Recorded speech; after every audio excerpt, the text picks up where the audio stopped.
In this video, we will be discussing trade disputes and how they occur and how they are resolved. We will also touch on the WTO, what it is, and what role it plays in settling trade disputes. Finally, we will talk a little bit about a trade dispute occurring today.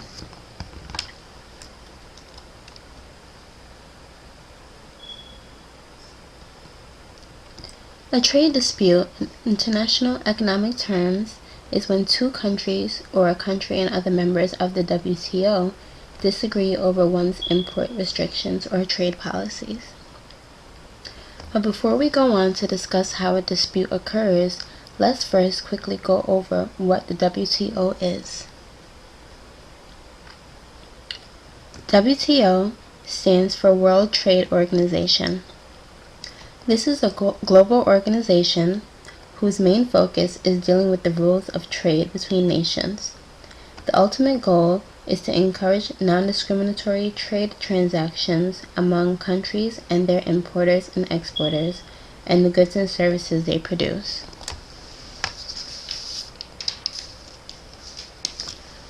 Once a nation is a member of the World Trade Organization, they have agreed to abide by the rules and regulations of the organization and construct their trade policies accordingly. So if a country is a part of an organization whose purpose it is to prevent unfair trade, how do trade disputes occur? Well, essentially, a trade dispute can be thought of as a broken promise. When a country is faced with a complaint from another country it has a trade agreement with, or from the other members of the WTO, it is because their trade policy goes against an agreement they have already made. So how are these trade disputes settled?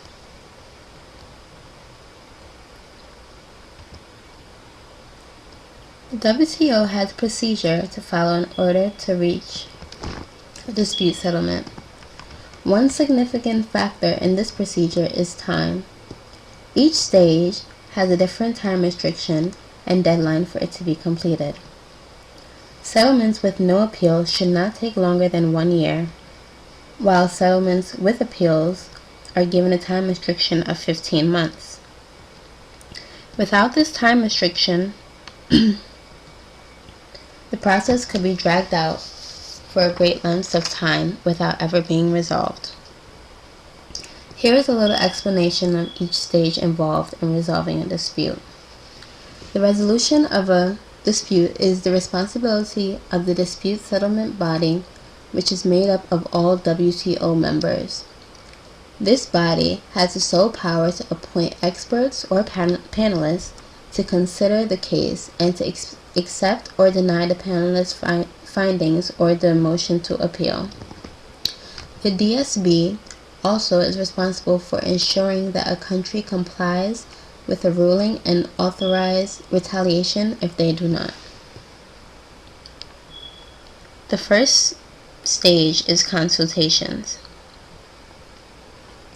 Before taking any other action and fully getting the panelists involved, the countries in dispute have 60 days to talk to each other to see if they can settle their disagreements themselves.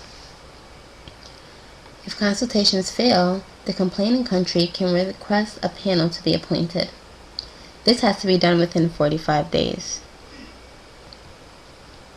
After a panel has been appointed, they have 6 months to review the case and construct a final report, which they first present to the two countries in dispute.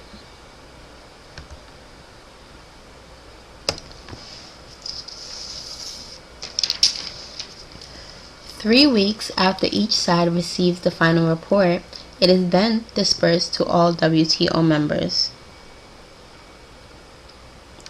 Finally, the report comes a recommendation that is either accepted or appealed.